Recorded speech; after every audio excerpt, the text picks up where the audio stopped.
harta yang berlimpah, istri yang cantik, anak yang kelihatan soleh, soleha, anak yang kelihatan ganteng, cantik dan sebagainya, itu bukan kesuksesan, itu bagian dari ujian. Jadi itu bagian dari ujian. Nah, kalau belum dikabulkan, kita langsung paham bahwa ini ujian dari Allah Ta'ala. Tetap aja istiqomah, tetap aja fokus, tetap istiqomah.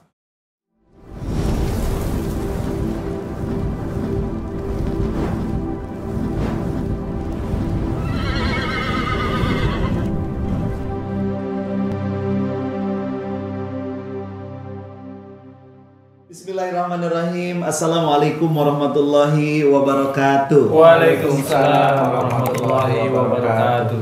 Alhamdulillah wa syukrulillah ala nikmatillah. Asyhadu an la ilaha illallah wahdahu la syarikalah wa asyhadu anna sayyidana Muhammadan abduhu wa rasuluhu la nabiyya ba'dah amma ba'du.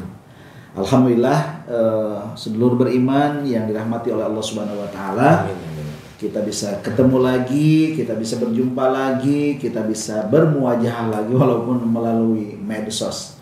Mudah-mudahan semua saudara-saudara seiman ya semuanya dalam keadaan sehat. Amin. Amin. Alhamdulillah kali ini kita bisa ketemu lagi dan tentunya tetap masih ditemani oleh guru kita tercinta yang mulia di hadapan Allah Subhanahu wa taala, Ustaz Daud. Assalamualaikum Ustaz. Waalaikumsalam warahmatullahi wabarakatuh. Sehat ya Ustaz ya? Alhamdulillah. Alhamdulillah, sepertinya hari ini lebih fresh kalau saya lihat ya.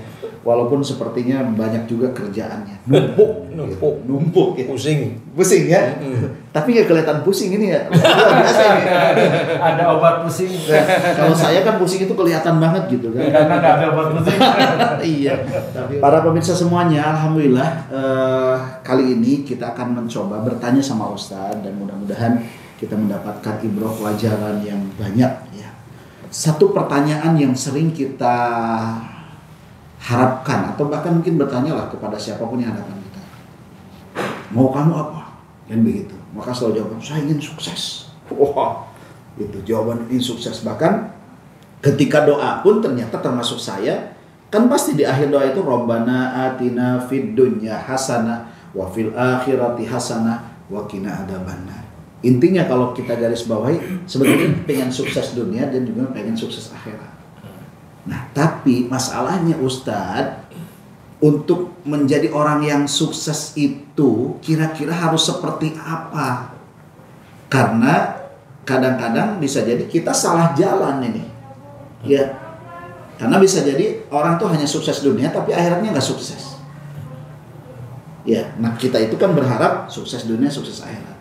Nah, kali ini mungkin Ustadz bisa memberikan pencerahan kepada saya dan kita semuanya.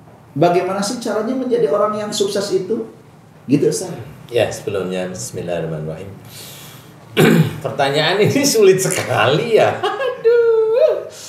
Berarti saya harus bisa dilihat oleh orang itu sukses dunia juga ya. Iya, betul. Aduh, ya sudah. Kalau saya kan selama ini belum pernah cerita ya kerjaan saya apa ini. Belum pernah cerita lah istilahnya. Tapi ada clue sebenarnya mengarah ke arah pekerjaan saya. Oke, besok-besok aja. Waduh, ini rahasia lagi nih. Maksudnya sukses di dunianya. Iya, seperti Itu maksudnya. Ya, jadi kesuksesan di dunia, kemudian hubungannya dengan doa, mohon kepada Allah Ta'ala agar diberi kebahagiaan dunia dan akhirat. Itu kadang kita tidak bisa menyambungkan. Tidak bisa menyambungkan. Walaupun orang itu kelihatan sukses dunia, dia ibadahnya juga kelihatannya bagus, tidak bisa dikatakan oh dia bahagia dunia dan akhirat. Tidak bisa. Belum tentu ya. Belum tentu. Nah, nggak bisa disambungkan kalau saya belum tentu istilahnya. Ya, nah, kalau saya melihat dari sisi-sisi yang sukses dunia dan akhirat itu, saya malah ngambilnya dari salah satu ayat dalam beberapa ayat dalam surat Adz-Dzariyat. Ringan sih kelihatannya, tetapi harus mempunyai pendalaman yang bagus. Dalam surat Az-Zariyat diceritakan salah satunya adalah wa fis sama iriskukum wa ma tu'atun. Di langit ada jalan rezekimu dan apa yang dijanjikan oleh Allah kepadamu. Di langit ada jalan rezeki. Berarti di sini manusia itu disuruh oleh Allah Ta'ala untuk berikhtiar. Bukannya ke langit ya? Bukan, berikhtiar aja. Iya. Nah, ikhtiar jelas, umpamanya salah satunya disuruh oleh Allah Ta'ala jelas, sangat jelas sekali yang sering kita bacakan di surat Jum'ah, umpamanya faida qudiyatish sholatu fantasiru fil ard wabtaghu min fadlillah. Jadi itu salah satu dasar bahwa kita manusia itu disuruh berikhtiar. Selesai kita menjalankan ibadah atau sholat, kemudian bertebaran di muka bumi, itu berikhtiar untuk mencari fadilah Allah, mencari rizki-rizki Allah. Nah, di situ kita tidak bisa juga berpikir bahwa bagaimana orang yang dakwah dia mencari rezekinya. Oh, dakwah itu kan beda. Dakwah itu kan panggilan hati. Kalau dia dakwah panggilan hati, berarti tetap orang yang dakwah itu harus bekerja harusnya. Gitu. Jadi seumpama dia itu dakwahnya dia untuk kerja, ya monggo silahkan. Sah-sah aja. Sah-sah aja. Asal niatnya juga untuk kerja, tapi juga dia mau lillahi ta'ala juga monggo. Tetapi hati-hati karena ujian demi ujian dari titik dia dakwah dan bekerja itu lebih sulit. Karena bisa jadi kalau misalnya dakwah itu diniatkan menjadi pekerjaan, bisa jadi ada tarif. Lah iya. Padahal kalau momennya ada tarif, ayatnya juga. Ini yang berat nih. Aduh, kalau lihat ini aduh. Iya. Kalau mamanya dia dakwah ada tarif, minta bizarah mamanya ketemu ayat yang lain. Ayatnya gimana ayatnya? Qul la as'alukum alaihi ajran. Jadi katakan bahwa aku tidak minta bayar terhadap apa yang aku berikan kepadamu, harusnya seperti itu. Itu memang ayat itu Allah menyuruh Rasul Muhammad SAW itu untuk membicarakan bahwa pada saat beliau itu kajian, beliau itu menyampaikan ayat-ayat Quran, menyampaikan firman-firman Allah ini tidak minta bayar. Disuruh Rasul Muhammad itu disuruh oleh Allah Ta'ala katakan gitu. Sampaikan, katakan. Makanya di situ tidak ada bayar sebenarnya pada saat seorang itu dakwah. Kan gitu. Nah, kalau dakwah itu dianggap pekerjaan, ya monggo. Jadi sisi akhiratnya pasti berkurang atau tidak ada. Kan gitu ya, harus dipertimbangkan sebenarnya. Karena sudah selesai di dunia. Karena sudah kamu minta di dunia, kan gitu. Iya. Nah, inilah yang harus hati-hati. Nah, ini yang bagian dakwah. Nah, yang lain juga sama. Apakah kesuksesan dunia dengan diberi oleh Allah Ta'ala harta yang cukup lumayan berlimpah, apakah itu sukses? Ya gak bisa, sukses itu dinilai dari itu. Itu mungkin hanya bagian. Itu baru sebagian. Tapi kalau saya bukan sukses, itu salah satu bagian ujian. Jadi gak bisa dikatakan sukses. Jadi punya rumah mewah, mobil bagus, istri cantik, anak pejabat, itu bukan indikator kesuksesan. Nah, itu ujian malah. Itu bagian dari ujian, bukan bagian dari sukses. Sukses yang dilihat orang dengan hartanya atau dengan kepunyaannya belum tentu sama dengan sukses yang dilihat oleh Allah Ta'ala, seperti itu Ustaz. Jadi harta yang berlimpah, istri yang cantik, anak yang kelihatan soleha, anak yang kelihatan ganteng, cantik dan sebagainya, itu bukan kesuksesan, itu bagian dari ujian. Jadi itu bagian dari ujian. Kalau ujian itu dianggap oleh dia sendiri, orang tersebut itu sukses, ya monggo. Sah-sah aja. Sah-sah aja menurut dia. Ya, okay. Sah-sah aja menurut dia. Kalau yang namanya kebahagiaan dunia dan akhirat, kita ambil dunia. Kebahagiaan dunia itu beda. Yang kita maksudkan dengan yang Allah maksudkan bisa beda. Tetapi paling tidak bagaimana menyamakan kebahagiaan dunia ini antara kita dengan Allah. Menyamakan. Satu, kalau dia itu menginginkan sesuatu, dia coba hentikan keinginan itu. Keinginan duniawi itu hentikan dulu. Harus direm. Rem dulu. Kerjakan apa yang harusnya Anda kerjakan, yang kelihatan tidak tampak di dunia. Apa? Mohon ampunlah, tobatlah terhadap apa yang kamu kerjakan dulu-dulu. Itu kerjakan dulu. Kemudian bersyukurlah terhadap apa yang diberikan oleh Allah Ta'ala, rizki, kemudian nikmat, kemudian karunia. Bersyukurlah kamu dulu. Padahal kalau momennya kita minta, mohon ya Allah berikan aku rizki yang banyak, umpamanya ya, kita aminkan. Kemudian apakah rizki yang diberikan oleh Allah Ta'ala itu bisa menjamin bahwa kita itu tidak salah di hadapan Allah? Kita coba tes. Nah, tes di sini. Pada saat kita minta rezeki yang banyak, walaupun mintanya dengan halal, thayyib dan sebagainya, kita tes. Dulu itu memang banyak salah enggak? Salah yang bagaimana? Oke. Kamu mencari rezeki lewat apa? Pekerjaan saya. Lewat pekerjaan yang saya kerjakan. Kemudian dapat rezeki dari Allah Ta'ala. Oke, kamu bersyukur kalau mendapatkan rezeki. Persoalannya adalah kamu sudah sekian puluh tahun memang kamu kalau mendapatkan rezeki bersyukur. Oke, bersyukur sekitar 2 atau 3 detik. Oke, kita catat.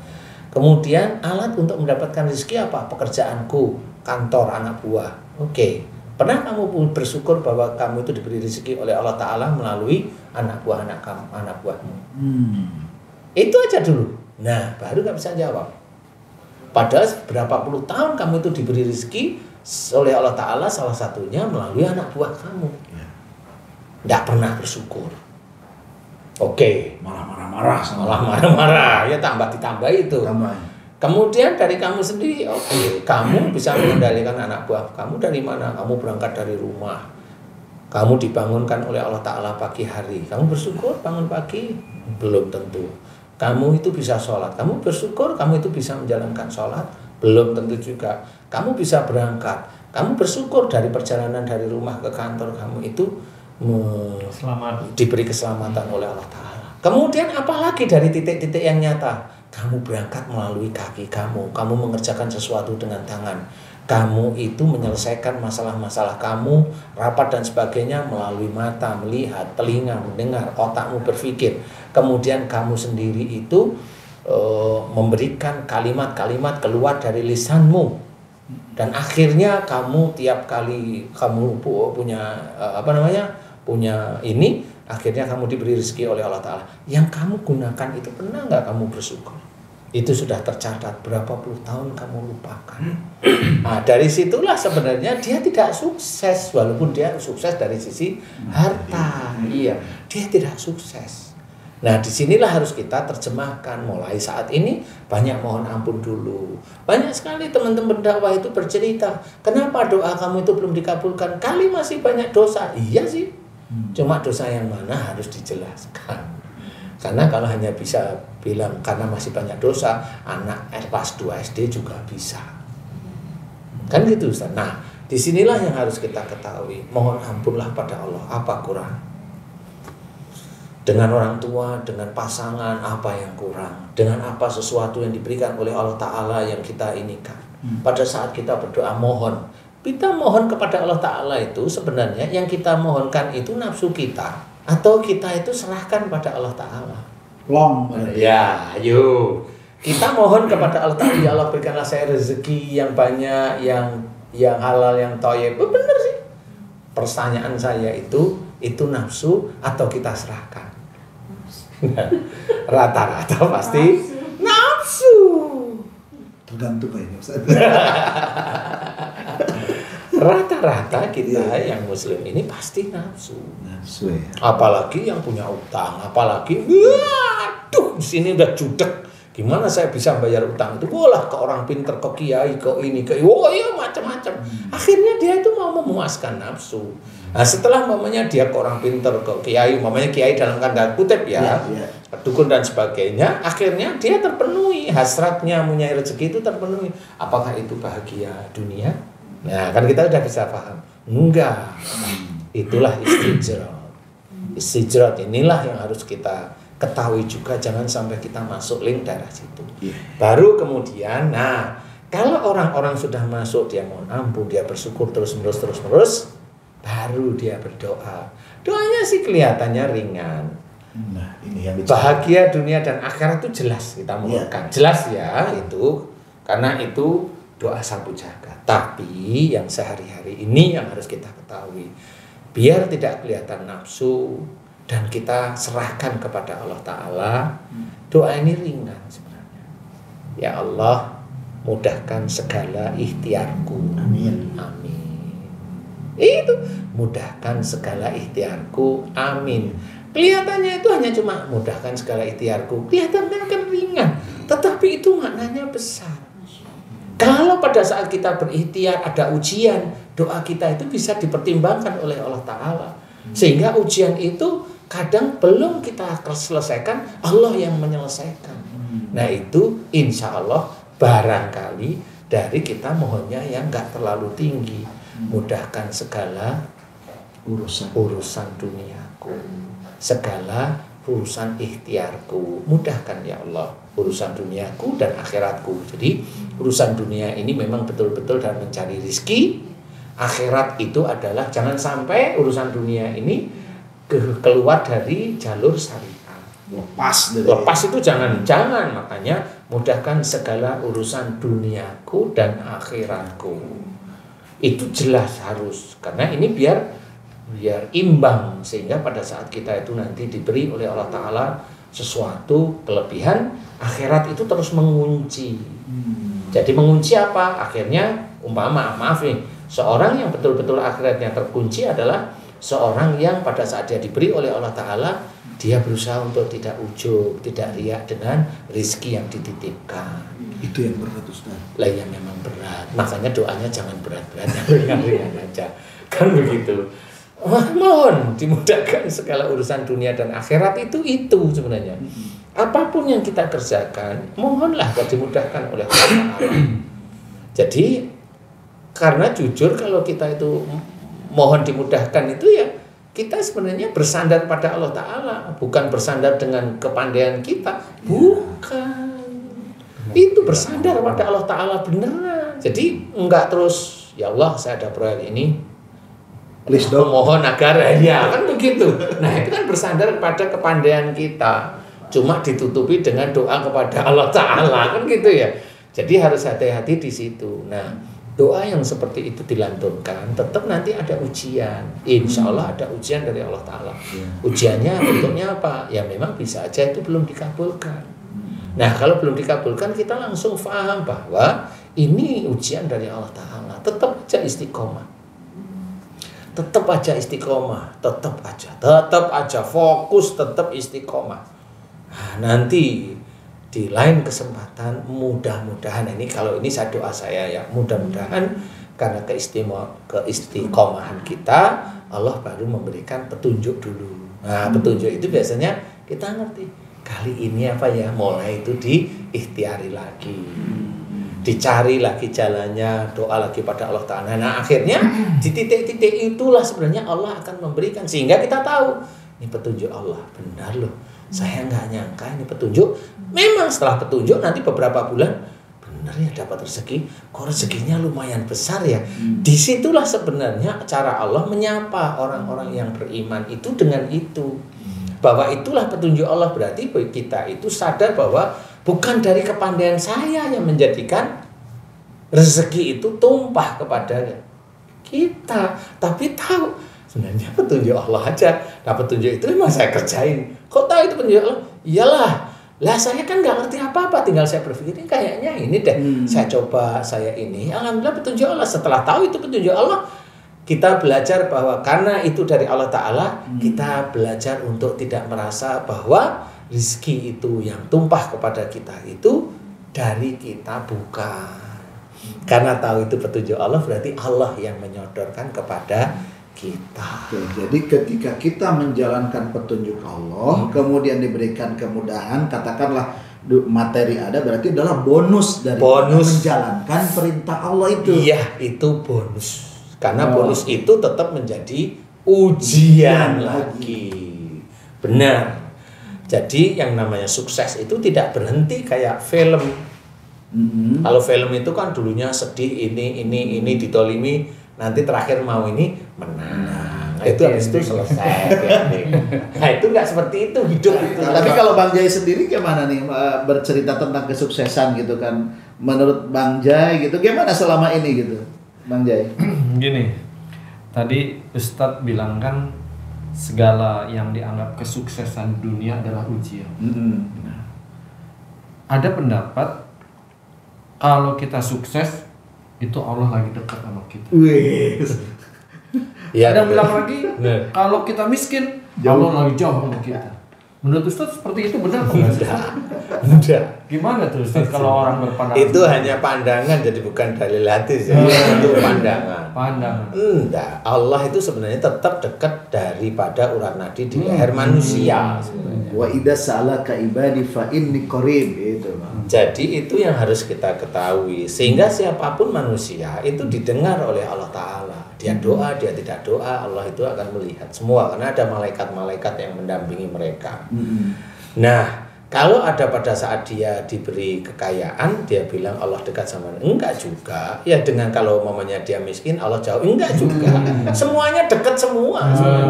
Maksudnya Allah lagi nggak senang gitu Ustaz? Enggak juga. Ini mau kemana sih ini? Mau ke jalan pramuka.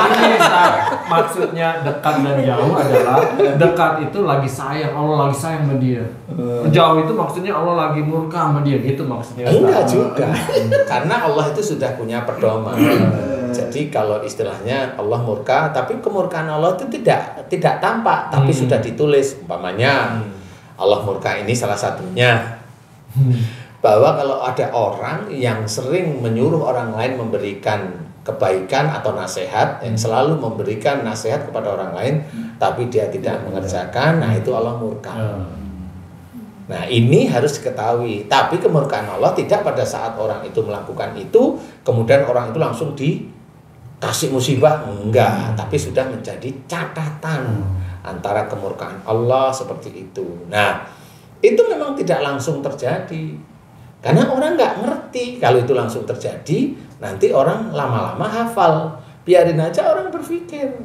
Nah sehingga dia melakukan sesuatu, yaitu menyuruh orang lain berbuat baik, menyuruh orang lain berbuat baik. Terus seorang imam menyuruh keluarganya berbuat baik, dia tidak melakukan, ya Allah murka. Seorang pendakwah dia menyuruh orang lain berbuat baik, terus berbuat baik, dia tidak mengerjakan, ya Allah murka. Jadi bukan hanya kepandaiannya untuk dikeluarkan yang ada di dalam otak, tetapi dia harus mengerjakan, karena dia masuk dalam firman Allah, kabura maqtan indallahi an taqulu ma la taf'alun. Jadi di sini kita harus memahami. Jadi nggak bisa kemurkaan itu terus hasilnya adalah kemiskinan. Enggak. Jadi bisa aja orang, mohon maaf nih, orang yang kelihatannya di depan manusia itu nggak punya apa-apa, tetapi malah dia bisa aja bahagia. Bahagia itu bukan dia ngomong, saya itu nggak punya harta bahagia, no itu bohong. Itu salah sebut dia bohong. Menghibur diri. Ya itu menghibur diri. Jadi kekayaan dan kemiskinan adalah sama-sama ujian. Sama-sama ujian sebenarnya. Jadi tidak boleh kita menganggap seperti itu. Jadi orang yang mamanya pada saat dia dilihat oleh orang lain tidak punya atau miskin, tetapi dia melakukan kehidupannya itu enjoy. Ya, dengan istrinya, dengan suaminya, dengan anak-anaknya, dan setiap perilakunya itu mencerminkan bahwa dia seorang muslim. Iya, dia mencoba ke arah sana, dan dia sehari-hari dengan orang yang kaya dia tetap hormat, dengan orang yang ada di bawahnya dia lebih di bawah dia tetap hormat. Nah ini orang-orang yang harus kita contoh. Kan gitu, dalam cerita juga ceritanya coba, oh dulu saya ini lah, itu enggak. Dia cerita ya biasa aja, gimana Pak, biasa saja hidup ya kayak jenengan-jenengan semua. Nah ini orang-orang yang begini nih sebenarnya malah dia mampu mengendalikan, dan dia kayaknya sudah enjoy dengan apa yang dia punyai, karena istrinya memang tidak protes. Dia tidak protes sehingga dia nyaman, anaknya tidak protes dan anaknya semuanya nurut. Titik-titik itu dia enjoy, dia nyaman. Nah di situ walaupun Allah belum memberikan, saya bilang belum memberikan rizki yang cukup kepada beliau, tetapi beliau merasa nyaman. Nah, disinilah sebenarnya beliau itu bahagia tanpa dia itu bercerita. Kalau dia bercerita, alhamdulillah saya sudah bahagia dengan walaupun tidak punya uang, itu bohong. Saya bilang itu bohong. Kalau Pak Tung gimana tuh? Ya, baik, makasih Pak Ustadz. Apakah kesuksesan itu selalu diukur dengan harta dan kekayaan, Pak Ustadz? Kesuksesan itu bisa dilihat dari hartanya atau kepunyaan atau ini, jangan melihat dari situ, karena Allah tidak akan melihat dari titik duniawi. Sukses itu nanti adalah setelah yaumul qiyamah. Karena di yaumul qiyamah itu nanti kelihatan sukses dan tidaknya. Makanya kalau tadi wafis sama iris hukum wa ma tu'adun, itu sebenarnya ada kalimat yang ganjal di telinga saya. Ya, wa ma tu'adun, dan apa yang dijanjikan Allah kepadamu. Nah, dijanjikan Allah kepadamu ini biasanya rata-rata surga. Berarti sukses itu kalau masuk surga. Nah, itu. Sukses itu kalau masuk surga sebenarnya. Berarti sekarang itu kesuksesan tidak ada sih. Emang tidak ada ujian. Karena ujian bentuknya apa? Coba Ustadz istrinya cantik, ujian. Ustadz istrinya ngikutin Ustadz terus, itu ujian. Malah ketawa. Kan itu ujian semua. Saya bahagia. Nah iya. Nah yang ini saya nggak yakin. Apa maksudnya bohong gitu? Bukan bohong. Saya nggak yakin kalau yang ini. Aduh. Jadi memang harus kita ketahui bahwa sebenarnya sukses di dunia itu tidak ada berarti. Karena kita betul-betul akan berlomba-lomba di dalam kebaikan terus-menerus. Sukses atau hasil itu tuh nggak ada, itu ujian. Ambruk dari usaha yang bagus kemudian ambruk itu tetap ujian. Yang bagus ujian, yang ambruk ujian. Atau mungkin begini Ustaz, apa yang didapatkan itu bisa jadi tadi adalah hadiah atau istidraj. Ya itulah yang susah, karena orang itu kalau sudah muslim itu kalau dapat rezeki itu ngertinya itu halal aja. Jadi insya Allah seperti itu. Jadi sukses kalau kita itu ingin betul-betul senantiasa istiqomah, sukses itu tidak ada. Nah, yang ada itu ujian. Allah memberikan ujian melalui harta kita. Ya. Allah memberikan ujian melalui jabatan kita. Jangan kita pergunakan jabatan itu untuk mengambil hak orang itu untuk kita gunakan. Ini kan seperti itu ujian sebenarnya. Yang diuji itu maunya kita ini Ustadz kita dakwah diizinkan oleh Allah Ta'ala di TV, ya jangan merasa bahwa kita itu hebat, top, artis dan sebagainya. Nggak perlu seperti itu. Jadi itu ujian aja dari Allah Ta'ala. Kalau memang nanti kita itu siap dengan apa-apa, umpamanya suatu ketika kita itu belajar untuk ikhlas, santai aja. Suatu ketika dipanggil sama TV yang lain. Nah, di titik-titik itulah sebenarnya Allah sudah melihat, oh, yang titik ini kamu kayaknya sudah lulus begitu. Dengan dipanggilnya, dengan ini, dengan itu. Tapi tetap biasa aja, dipanggilnya biasa saja. Tapi sudah di sana itu bukan sukses. Bukan sukses. Diuji lagi. Pada saat di TV, wah, ngomongnya bagaimana? Wah, apa dia pintar, kemudian dia omong ngalor ngidul, yang benar ya benar, ya yang salah lah. Nah itu kalau saya tetap, kalau yang salah tetap khilaf saja, kan gitu ya. Kalau sampai dia ngomongnya itu mendiskreditkan orang lain, membanting orang lain, menggulingkan orang lain, memfitnah, kalau dia seorang pendakwah, dia kacau.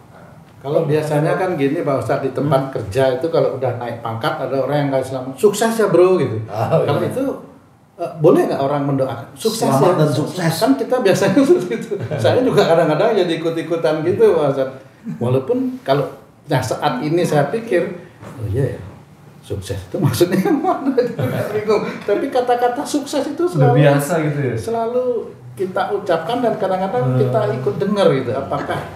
Apakah itu apa maksudnya? Bagaimana kamu itu? Tanya sama saya yang ngomong kamu tanya. Enggak, soalnya nggak mungkin juga Ustaz ya. Ujian ya. Apa itu motivasi? Bener loh itu. Tapi ini malah yang benar. Ustaz benar. Jadi itu bisa menjadi motivasi, tapi motivasi yang salah. Oh, salahnya Ustaz? harusnya yang bilang sukses itu Allah bukan kita. Karena nggak ada kesuksesan tadi. Karena nggak ada kesuksesan itu nggak ada. Sukses ya bro, nggak ada. Soleh ya bro, nggak ada soleh itu. Ngepuk-ngepuk saja itu. Nggak bisa, itu membohongi sebenarnya. Nah kita nggak boleh. Kalau masih bilang mudah-mudahan amanah boleh, mudah-mudahan kamu sukses, maksudnya akhirat, itu masih boleh. Iya. Semoga dijadikan sukses, itu maksudnya kalau saya husnudonnya itu akhirat maksudnya. Walaupun dia nggak masuk ke otaknya, tapi saya husnudon maksudnya akhirat. Kalau begini Ustaz boleh nggak? Mudah-mudahan jabatannya husnul khotimah gitu. Itu yang ngomong itu harusnya Ustaz. Karena yang di kantoran nggak ngerti. Tapi yang sering itu sukses itu loh. Kalau itu boleh, ya. tapi orangnya bingung. Karena padanan kata husnul khotimah tuh untuk orang yang mau meninggal. Tapi memang benar, kalau kita mendapatkan rezeki itu sebenarnya yang boleh itu satu, hamdalah. Yang kedua itu inna lillahi wa inna ilaihi rajiun. Itu tepatnya malahan. Karena uang itu juga ujian. Nah, ujian ini itu jawaban kita sebenarnya. Tapi malah bilang inna lillahi, kok kayak mati? Lah kan kamu ngertinya mati, malah yang benar itu maksudnya. Insyaallah seperti itu. Wallahu a'lamnya. Terima kasih Guru Ustaz Danu, Masya Allah ya. Ini luar biasa karena selama ini kan kita tuh selalu berkeinginan siapapun ingin sukses, ya. Dan menurut pemikiran kita rata-rata sukses itu kalau punya ini punya itu yang berbentuk materi. Padahal sesungguhnya ternyata kesuksesan itu nggak ada. Karena yang terjadi kepada kita punya ini punya itu adalah ujian dari Allah. Kan begitu. Sukses itu kalau mati masuk surga. Yes, itulah sukses. Mudah-mudahan yang dibahas kita kali ini Ustaz, Masya Allah ya, ini bisa menjadi rule. Mulai sekarang menjadi rule. Ya termasuk tadi kalau ucapan selamat kepada teman yang dapat jabatan itu bukan sukses lagi berarti. Ya selamat mudah-mudahan husnul khotimah. Itu benar karena doanya melampaui sudah boleh. Iya. Kemudian ya mudah-mudahan kita bisa melaksanakan yang terbaik dari pelajaran kali ini, bahwa kalau kita ingin mendapatkan ujian yang baik-baik itu berarti kan yang pertama tadi harus istighfar, minta ampun, yang kedua adalah harus bersyukur, yang ketiga adalah apa Bang? Oh ya coba. Innalillahi wa inna. Istiqomah di dalam melaksanakan kebaikan, kan seperti itu. Tapi insya Allah mudah-mudahan di lain kesempatan kita bisa membahas lagi yang lain, karena sebetulnya kalau sedulur beriman semuanya bisa melihat latar belakangnya Ustaz Danu yang memiliki banyak perusahaan, Masya Allah. Bismillahirrahmanirrahim, kan saya yang bicara Ustaz. Jadi kita akan cari coba nanti apa resepnya sebetulnya. Selain daripada yang tadi pasti ada yang masih dirahasiakan. Ini rahasia-rahasia ini yang terus kita kupas. Terima kasih Ustaz Danu atas pencerahannya. Bang Jaya terima kasih. Kemudian Pak Tum terima kasih. Sama-sama. Dan mohon maaf lahir dan batin kepada semuanya. Assalamualaikum warahmatullahi wabarakatuh. Waalaikumsalam warahmatullahi wabarakatuh. Alhamdulillah.